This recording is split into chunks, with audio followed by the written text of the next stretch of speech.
అదే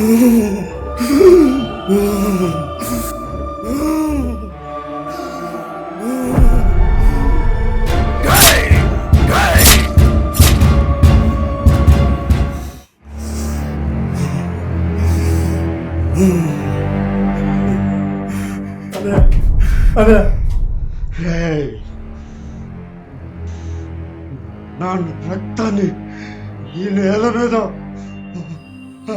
అలాగే వదిలేను. నాన్నని చెప్పిన నా కొడుకుల్ని చంపి చంపడం కాదు, నరకడం అంటే ఎలా ఉంటుందో చూపిస్తా. ఇద్దాలి, నువ్వేదో కోపంలో మాట్లాడుతున్నావు. ఆయన పోయిన బాధలో మనం ఉన్నాం.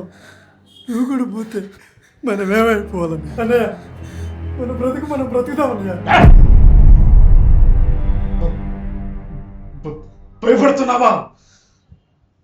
నాన్న పైన నీకు నేనున్నాను. నా రోజు